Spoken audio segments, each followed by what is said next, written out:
After a shaky start, Pitt turned last week's game into a fairly easy win, with Kenny Pickett back as the starter. Can Pitt capitalize on some much-needed momentum and get another win against a 2-5 Georgia Tech team? We preview this week's matchup against the Yellow Jackets and more on this week's Hail to Pitt podcast.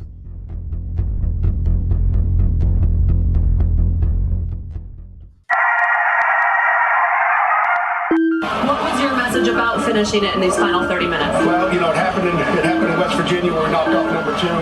It happened in South Carolina, and it's happening in Pittsburgh today. Our guys had a lot of guts tonight. We're just going to keep getting better. I mean, that's what it is. One hell of a game that you will never, ever forget. We shocked the world! Hail to Pitt. Hail to Pitt. This is the week of November 14th, 2020, and this is the Hail to Pitt podcast. I'm Alan Tazinski. I'm Vince. And I'm Pam. And we all knew it. And finally, Pitt figured it out. The most important thing you could have in football these days is a goal line quarterback. And also Kenny Pickett. And also a pretty bad opponent in Florida State. Either way, the Panthers are back in the win column. Blowout win over the Seminoles of Florida State. Back on the road again this week against Georgia Tech. 4 losses in a row still on people's minds, but not as much. And we get to smile, at least maybe in the corner of our mouths this week, Vince. Just a little smirk after last week's victory. Yeah, just a little bit. We'll be talking about it. That Florida State team, they're in rough shape, and Georgia Tech in rough shape too. But nonetheless, Pitt was able to get the job done. They did, and we're going to get the job done today because we have the director of the Hail to Pitt podcast back. Pam, welcome back. Happy win to you. Thank you. I'm excited. It was a nice stress-free end of the game. It was nice to kind of put that one in the books, and I don't know if we can say the same for Georgia Tech, but a weak opponent, it's nice to get some wins against the teams you should be beating, finally. Yeah, it's been a very long time since I've watched a sporting event, rooted for a team, and the game wasn't super close at the end. So that was, I didn't even when you talk about it, it's just me personally as a Steeler, Pitt, Laker fan. I don't remember another time in 2020 where the end of a game was just kind of like, I was just relaxing, maybe going on my phone a little bit, on Twitter a little bit more, maybe pouring some more beers than normal, just having a good time. And today I'm doing just that. By the way, pouring a Wicked Weeds, Uncle Rick's Pilsner, Vince, from Asheville, North Carolina. And my good friends there at Wicked Weed. By my good friends, I mean the people at the gas station that sold me the case. Awesome. What kind of beer is that, Alan? This is a Pilsner. It's really golden, not too hoppy, very light on the tummy. If you're watching your figure, I highly recommend it. I've been to that brewery, great brewery, highly recommend if you're in the Asheville area. Good friends of the show if you're down in Asheville. We got a lot of Pitt fans down in Asheville. Not a lot of people know that, but that's definitely true and definitely not just made up on the show. All right, we got a lot to get into. We've got Georgia Tech, Florida State review, some basketball talk. Of course, we're going to hit the Pitternet. We're going to have a lot of fun today. And we, of course, are on Twitter at H2P Show. If you want to follow us, reach out to us that way. Social media, we're involved in it. And, of course, email hail2 pittpodcast@gmail.com. That's hail to pittpodcast@gmail.com. And we're on Panther there. We're on Reddit. We're all over the place. We talk Pitt everywhere, all day, every single day. And we love it. And then we do the podcast, and we love this even more. This is what it's all about, being a Pitt Panther, hailing to Pitt each and every single week with you. We are brought to you by Pretty Easy Podcasts. You could go to prettyeasypodcast.com right now if you want to start your own podcast on any subject matter. If you're a detective, a private eye, and you want to tell some great stories, but you don't know what the hell a podcast is or how to do one, go to prettyeasypodcast.com. and get your start today and tell the world about some mysteries. PrettyEasyPodcast.com. Thank them for sure. All right. Florida State. That game was a lot of fun, but was that the real Pitt? Or was that just Pitt against a really bad team? Some are calling it, Vince, a royal and blue mirage. Yeah, hard to say there, Alan. We talked about it last week that Florida State offensively is the kind of team that Pitt dominates and should dominate. They got a shaky offensive line, and they got a quarterback who is not really accurate in terms of getting the ball down the field to open receivers. And Pitt, after a little bit of a shaky start at the beginning, took care of business there, which was great. And I thought that was impressive, especially with some of the guys that were out on defense. And offensively, Florida State, not a great defense, but that necessarily hasn't always stopped Pitt this season. But Kenny Pickett just making a huge difference in this game. So you kind of saw what Pitt can be, when they're firing on all cylinders. But certainly Florida State not being good really helped. Yeah, and absolutely. Pam, I've been waiting to ask you though, because last week Vince and I were saying, well, the defense, they'll be back for this game. They kind of took a nap during the losing streak. Would you say they gave up 17 points, but they pretty much dominated, big plays.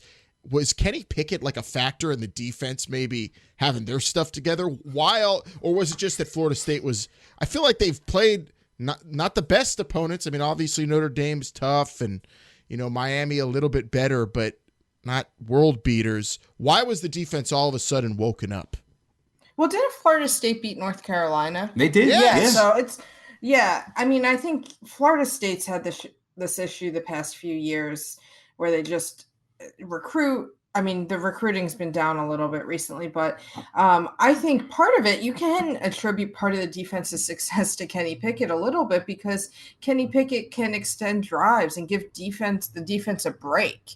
I also think, did James Blackman play like one series and had a pick and then they pulled him out because their starter got hurt? Travis was banged up coming into the game, played. They put James Blackman in, and then that didn't last very long. And then we got Chubba Purdy. Yeah.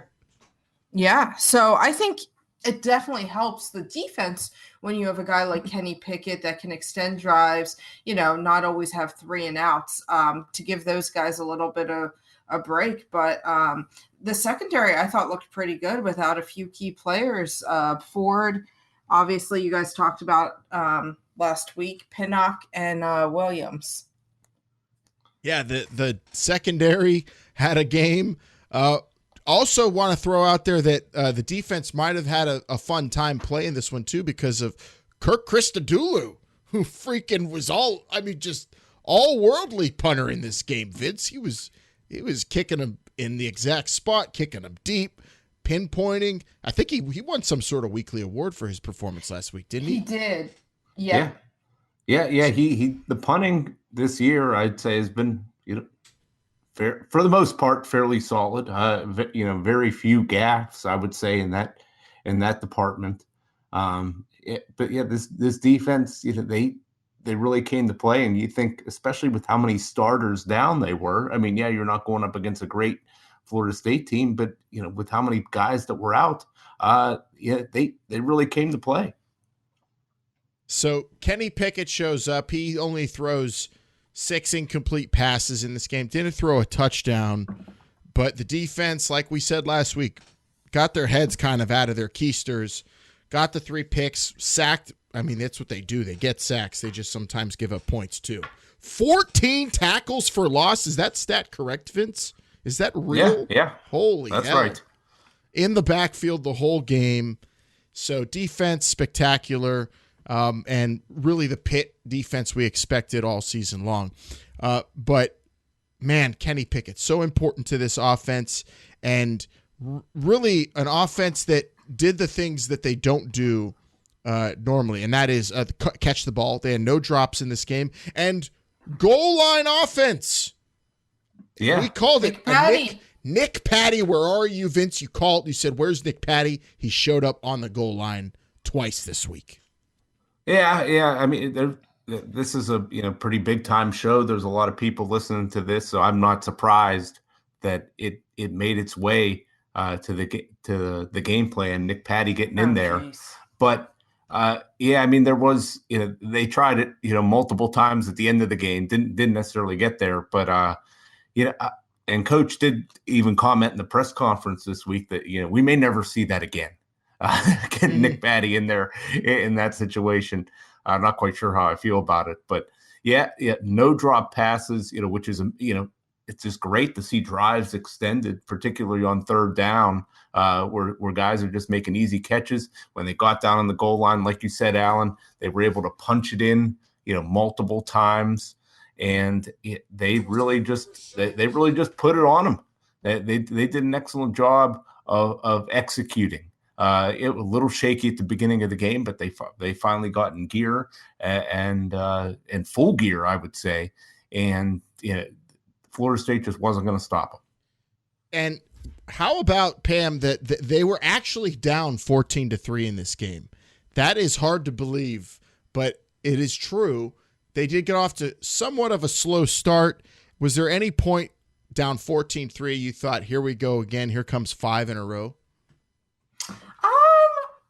I was a little less weary because Kenny Pickett was there and knew his leadership would shine through. And I thought it was a matter of time for Florida State as well. I was a little weary, but not too bad. Not too bad. I do think that some of that can be after the bye week, just being shaky after the bye week.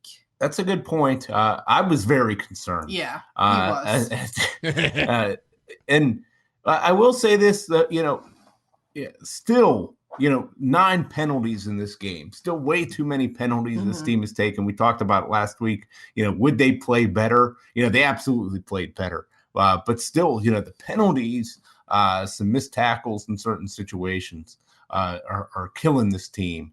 Against better competition. That phase has to be better. Yeah. But overall, they did play better overall. No doubt about it. That's the offensive line again. I mean, chalk this year up. The whole year, I think, can be summed up in the offensive line needed to improve at least slightly upon last year. And if anything, they're worse or just about the same.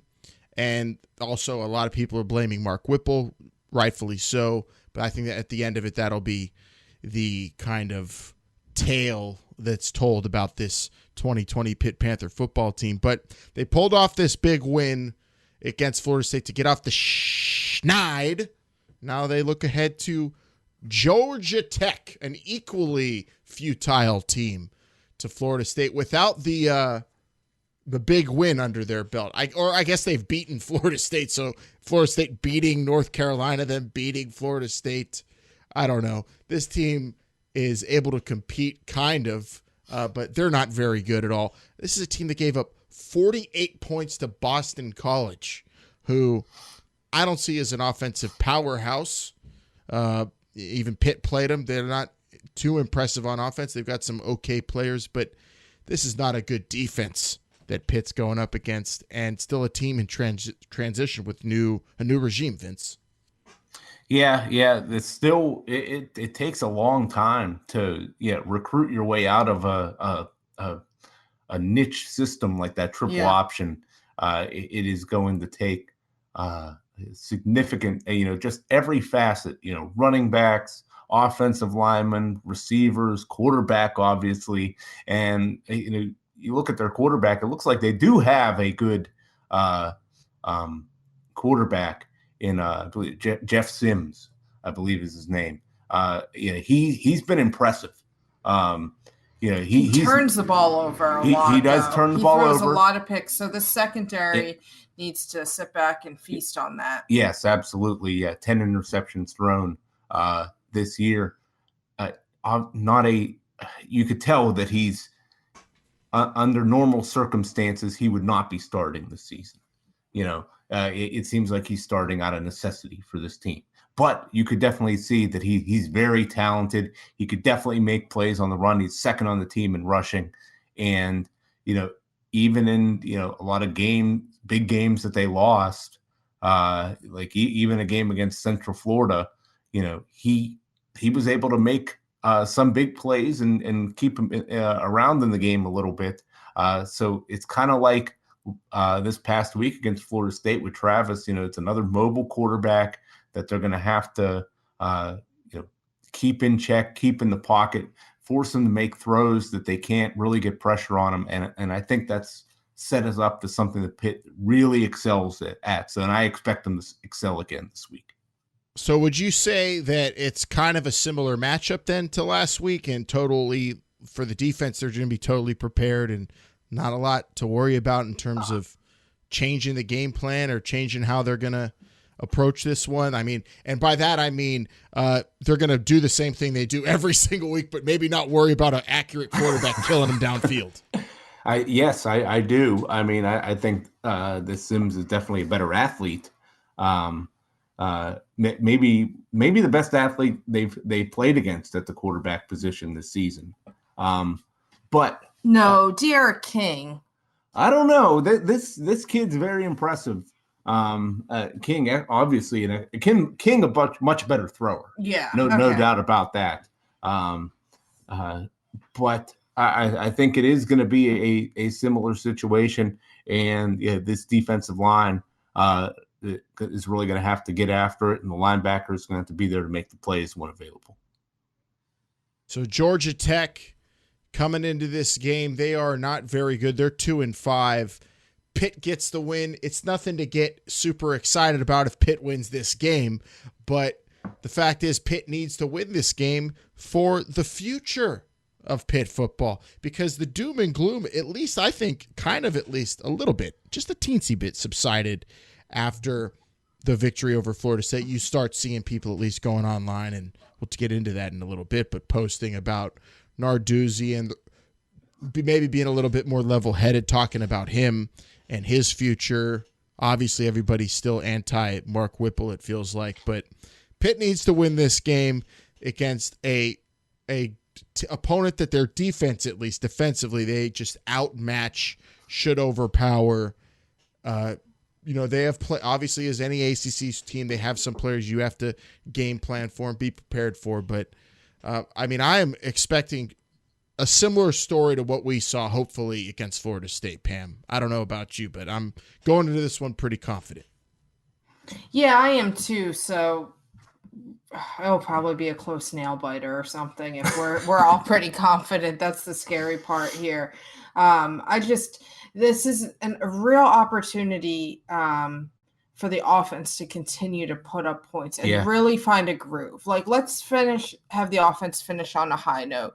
Jordan Addison is a star in the making, so let's continue to feed him, and let's just put the foot on the pedal and just keep going, because this defense for Georgia Tech is terrible. This defense is giving up 40 points a game, 500 yards a game, and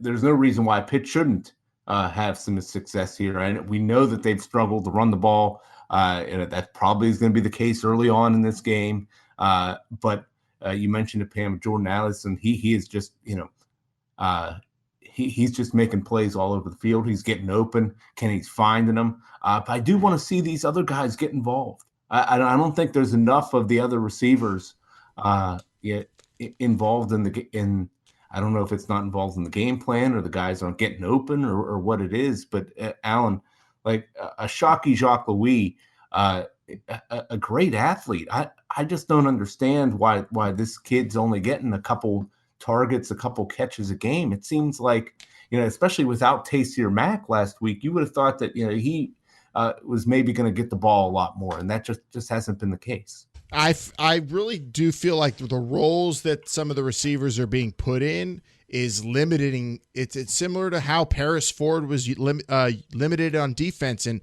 asked to do very specific things where he maybe is able to do other things as well, but not being given the chance.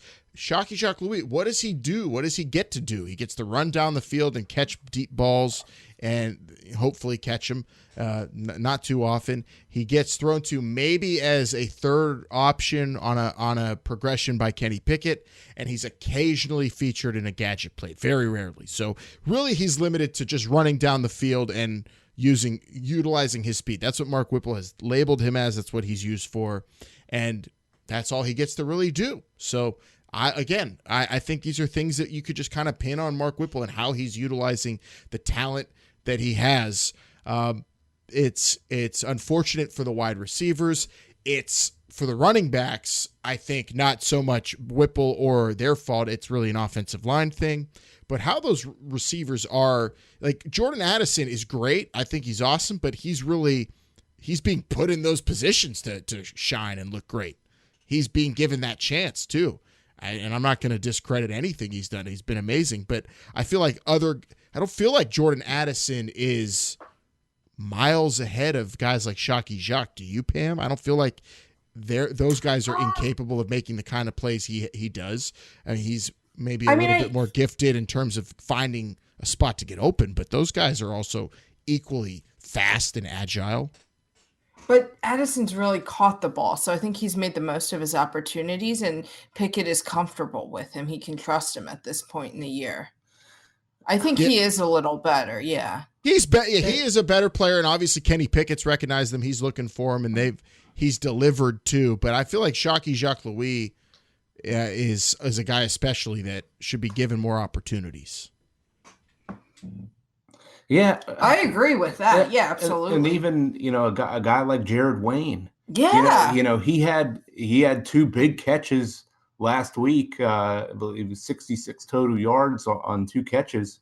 But that's somebody who you would think, a big-bodied receiver like that on a third and short situation, instead of trying to do even a third and medium, instead of trying to do a short, a swing pass to a running back or something that somebody that's not even beyond the line of scrimmage, why not, throw just a quick 5-yard hook or a slant route or something where especially in today's game where defensive holding and pass interference are called now more than ever. You get a big bodied receiver like that, he could get position, and it basically forces the defender to foul him in order to stop him from catching the ball. I would love to see those guys get the ball more in those kind of situations, and I'm hoping we start to see that more as the season comes to a close. Yep, and they have the opportunity this week because, like we said, Georgia Tech stinks on defense. Before we move on, I want to go back real quick to the Florida State game, Pam, and we talk about him all the time, Vincent Davis. I don't recall him getting that far past the line of scrimmage all season at all. In that game, it was really exciting to see for me. I don't know about you. Yeah, and I think I even commented at one point during the game while watching the game, like he gets hit so hard and he just keeps going and going and going. So, it was nice to see him kind of get some yards. That was it. He got some, and then AJ Davis even got some play, Vince. It was really a different tale for the running backs in that Florida State game. So we should keep an eye on that going into the Georgia Tech game. Yeah, on the latest depth chart, if you believe it, AJ Davis is the number 2 running back right now. It's been interesting how they've used these guys over this season, and I'm sure we'll be talking about it, when the season's over, about who should have been getting more touches and what we look forward to for next year. But with the way the offensive line and the play calling has been, there hasn't been a ton of opportunities there all the time. But this was a game where, like you said, Alan, he was able to get through the hole without getting touched quite a bit, particularly in the second half. And I don't know if a lot of that was, Florida State had, the wind was out of their sails, or Pitt finally found a groove and was gotten to a good rhythm of running the ball. Or whatever it was, but it did work out, and they were able to close out that game pretty nicely. And that's the thing. I do think that these running backs that they do have some good talent. It's just been, I really think it's been play calling and line play that's held them back for the most part. Not on everything, but I think that's been the bulk of the issue.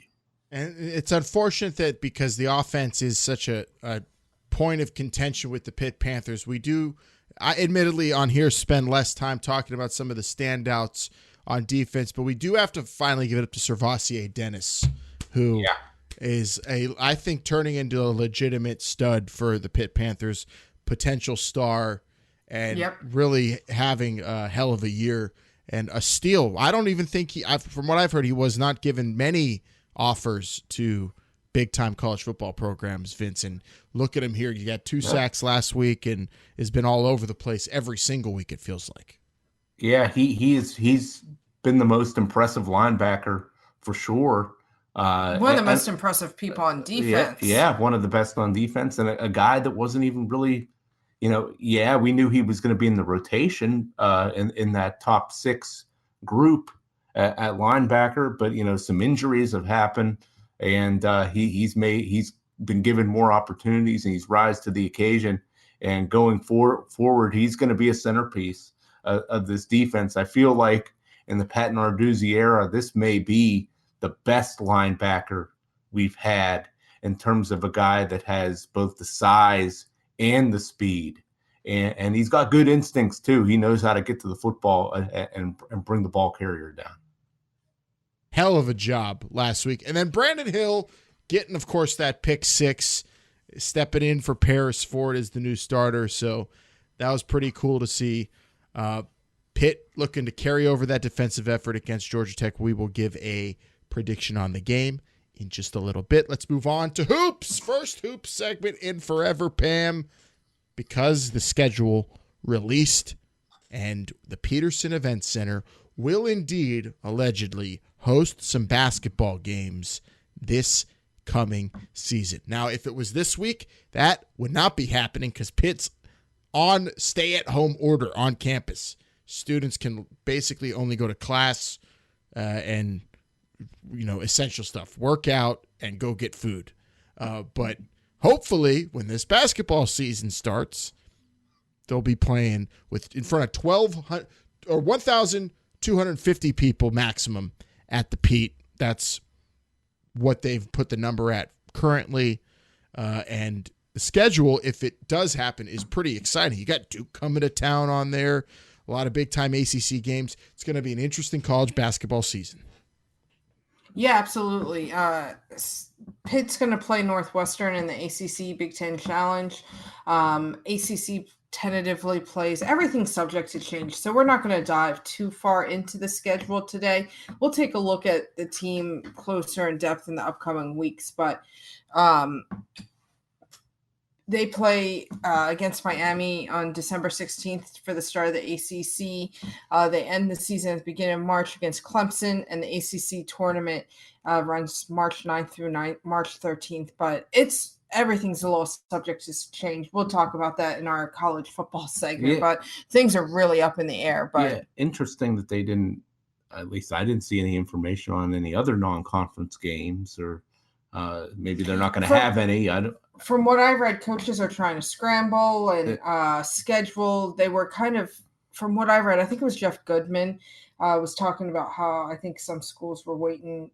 A lot of schools are scrambling at the last minute. So who knows what will happen with any other non-conference games. I know on the women's side, some of the teams are doing like mini tournaments and like almost like not a bubble, but kind of like an isolated situation, a few game tournaments with teams that we typically would see, I guess, this time of year normally. But all I know is I cannot wait to see that Irishman Max Madison in a Pitt Panther uniform, to see what he does, to see what the new recruits do. But this college basketball season, first and foremost, what the hell is it going to look like? Will it be an opportunity for teams like Pitt to maybe get wins that they wouldn't have gotten because there's really going to be minimal home court advantage, Vince, for teams like Duke and North Carolina? Will they be limited with how many Cameron Crazies? This is going to be one of the more interesting COVID seasons of all the sports. Yeah, Duke, Pam, I know you're all over this story. They did come out and they said, I believe, there will be no students, no Cameron Crazies at all at their home games, at least as of right right now. So that's a very interesting point, Alan. Yeah. You know, college basketball among all sports may have the, maybe weighted the heaviest in terms of home field or home court advantage. And so that is a very good point. And, for a team like Pitt, who, they could use any win they could get, at this point, in their trek to get back up into the, upper echelon of college basketball, climbing out of this very deep hole that they're in. But, looking at, the talent, the recruiting, some of the transfers that Coach Capel has brought in, I think that this year they could definitely take a step in the right direction. I expect a bigger jump, than we saw last year. And I think you could be right in that there may be some more opportunities to steal a game on the road that weren't always available. It's a different kind of season coming up. So out of nowhere, maybe, if you're a historian in like 20 years, you say, how did out of nowhere Pitt win the ACC in 2020? What happened that year? You're going to know it was maybe because there were no fans, but we'll see how it actually all ends up turning out. But the schedule was released, and similar to when the college football schedule was released over the summer, the times and all, we all kind of take it with a grain of salt, and we'll see what happens and see how it pans out, because the SEC is kind of falling into what we predicted before the season started this week, and we'll get into that in just a bit. But yes, the Pitt basketball schedule's out. You've got the ACC tournament in March, which I have very high hopes for to actually be a really exciting tournament. Maybe one of the first big sporting events with a packed house, if all goes according to plan. But of course, no one knows at the moment with the current climate we're all in. But we do know that we are ready for Pitt hoops to get underway safely here on the Hail to Pitt podcast. If you are ready, Pam, Vince, I'm ready to go onto the virtual chatter here, because I want to know what people are saying after a win about this schedule, and also some comments Pat Narduzzi made this week. Let's do it. Can you explain what internet is? I hear there's rumors on the internets. And to all those faceless keyboard warriors on Twitter. But we're a good darn football team. I'm proud of these guys. First up on Panther Lair, Chris46 said, pathetic. Only 3 of the 11 games this year will be on national TV. Everything else was garbage ACC network. Pam, the ACC network is not garbage. It is a very great cable channel, sports channel. I watch it. I think it's a good channel. I like it too. I think it's great. I think the biggest issue, I think they should be trashing Comcast here. Yes. But the thing is, the ACC network is national TV. It's not national. It's global, Chris46. That can be watched by Pitt fans that are in the military, Pitt fans that are over in England. The ACC network is accessible to everybody, unless you live in Pittsburgh and have Comcast. And this week the game's on Root, right? Yes, or AT&T Sportsnet. Whatever it's called. That is the first game, and probably the only game this year that will not be nationally televised. This is something that really bothers me, as people, that was the purpose of this network, was, among other things, was to have more ACC games nationally televised and not just on regional networks, so that if you're in England, or if you're in Wyoming, or if you're in Texas or California, if you have access to the ACC network, which is a national channel, a national broadcast channel, cable channel, you'll be able to watch these games. And I think it's great. I don't have, if I had Comcast, I would be, pretty upset about it, but I would also do something about it, and I would make sure that I had the ACC network. FiOS in the Pittsburgh area does not have AT&T Sports Network anymore, from what I understand. So if you're a Comcast person, this may be the only game you've been able to watch in a long time, outside of, I guess, the Miami and Notre Dame games. Or but maybe also Miami was ACC network. Yeah, it was Notre ACC Dame, network. I think, was the only one. On the plus side, too, when you're like, oh, the game's only on Root, that also does mean, though, that the game is also probably on Fox Sports Southwest, Prime Ticket, and other sports networks in other towns that are looking for stuff to air. They air these, to them, random college games.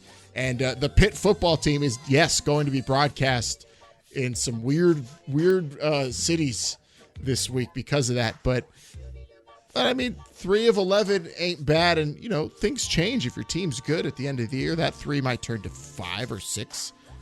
The schedules can be changed on TV easily with stuff like that. And who cares anyway, Chris46? Just watch the game and hail to Pitt.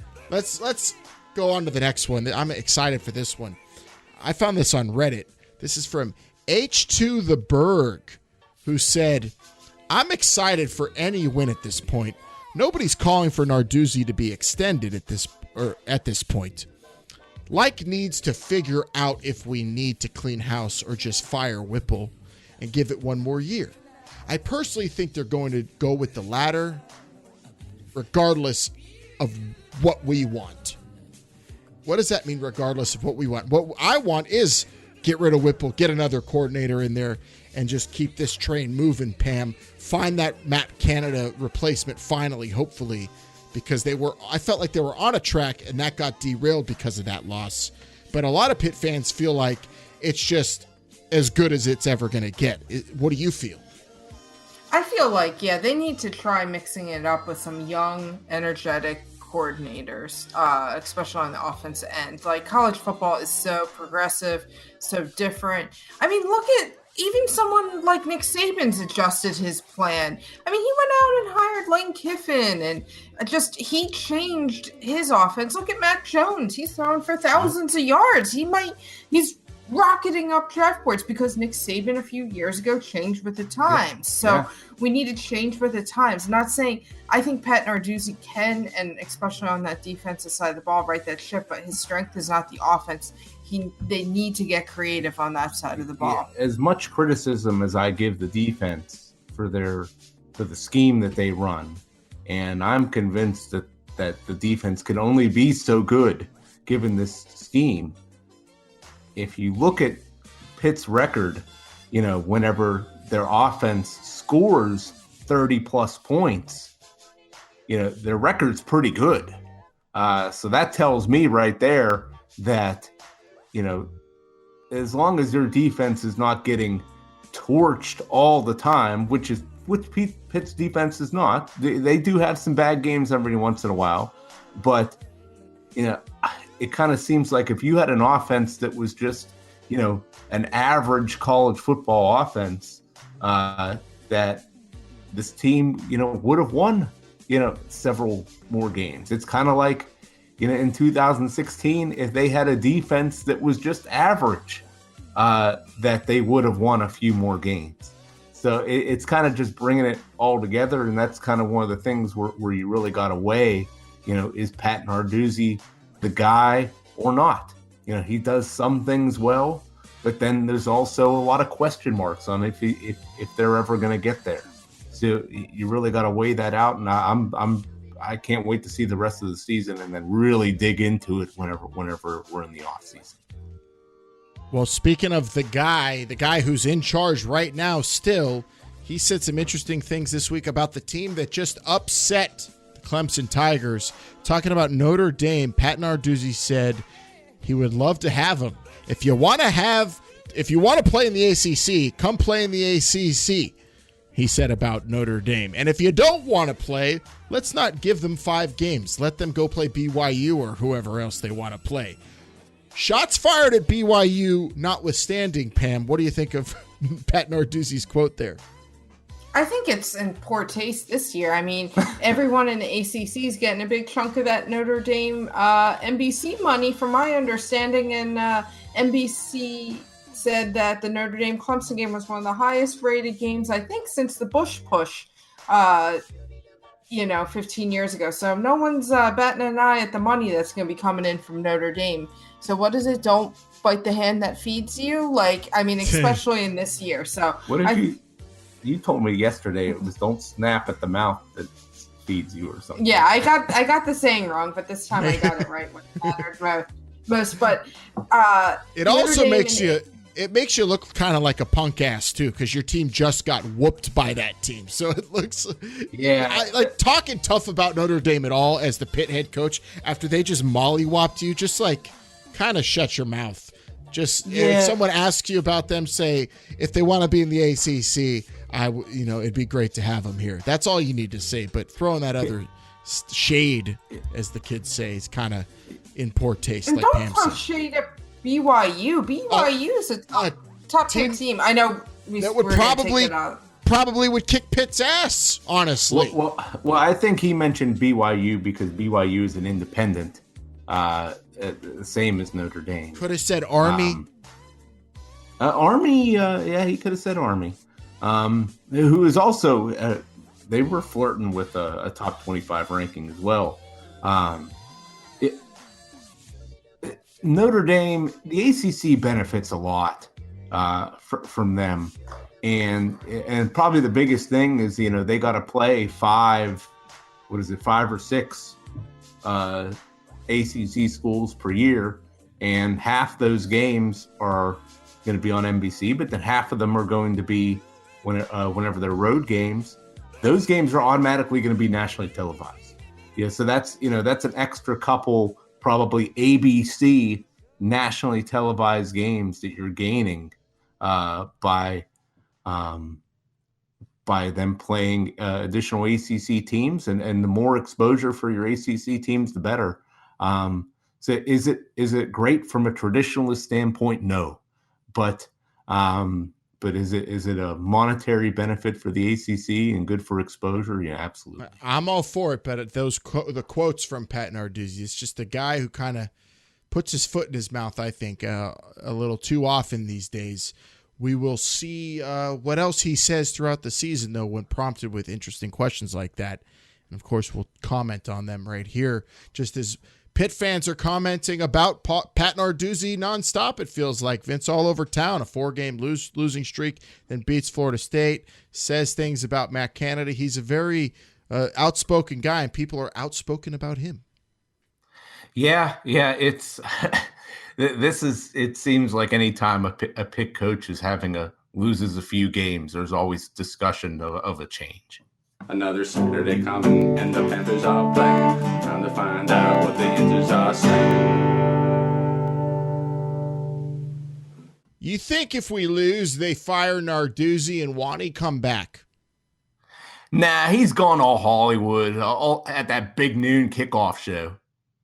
Oh, I never seen that. What channel that on? 53. Hail to Pitt. What the yinzers are saying. That's what the yinzers are saying. Just a lot of weird discussions around town. As I said, anytime a Pitt coach loses a few games, there's always discussion for a firing.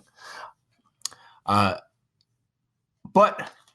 we do have to move on to this week in college football. And then really with all these games getting canceled, there's not a whole lot of games out there to discuss, Alan.